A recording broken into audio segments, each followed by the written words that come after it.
Virginia, which is right outside of Alexandria, Virginia.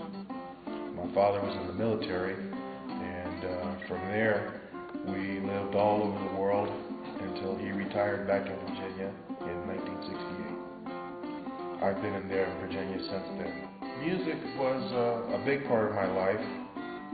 When my father was transferred to England when I was real young, we didn't have a TV at that time, and I listened to a lot of radio, BBC in particular, and they played a lot of music. There was a lot of music. Elvis was popular, and other people.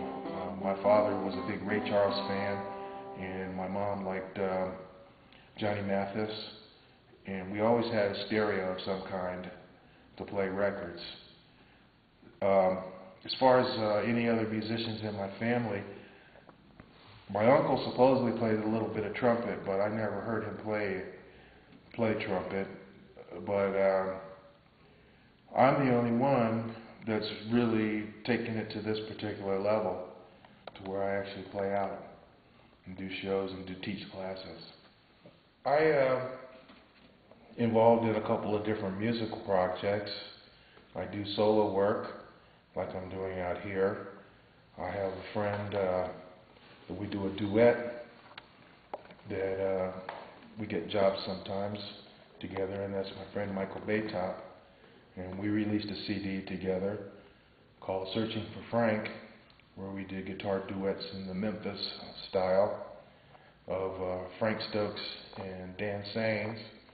That's the title for Searching for Frank came from.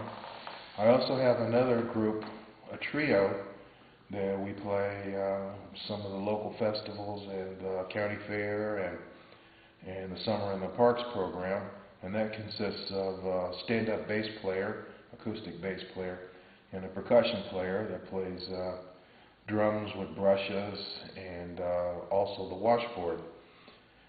What I'd like to do in the near future is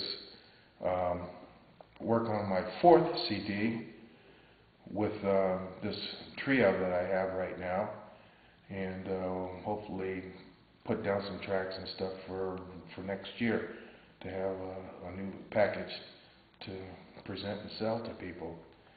The other combination that I've worked with in the past is my good friend Neil Harp, who lives in Annapolis, Virginia, and we've released 2 CDs together.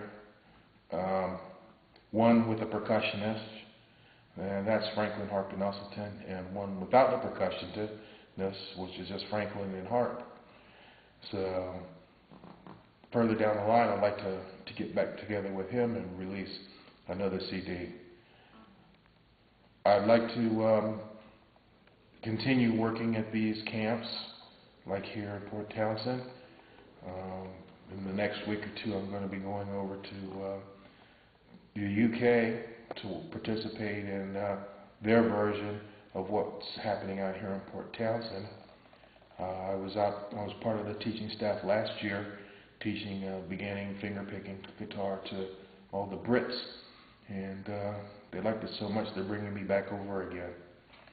So I'd like to continue doing that. So hopefully I can, when I decide to retire from my regular day job, transition more into doing this style of music and participating more in some of these camps. I'm often asked to describe blues, and a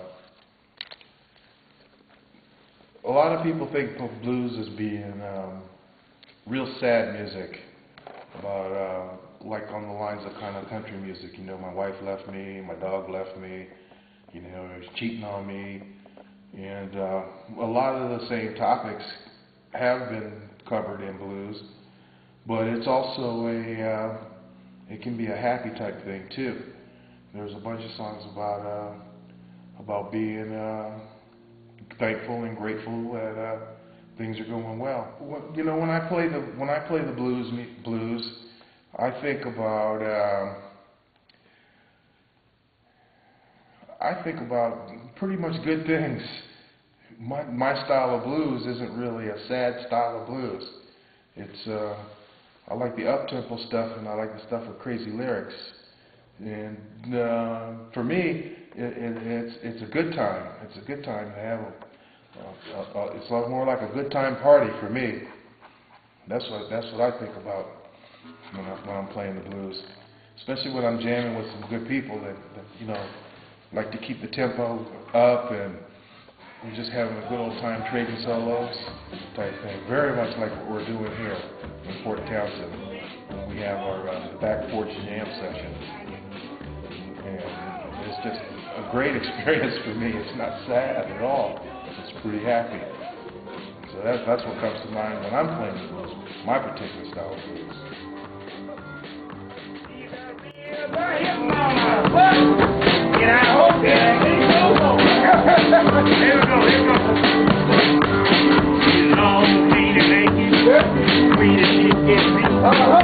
Take your hand off the floor, don't you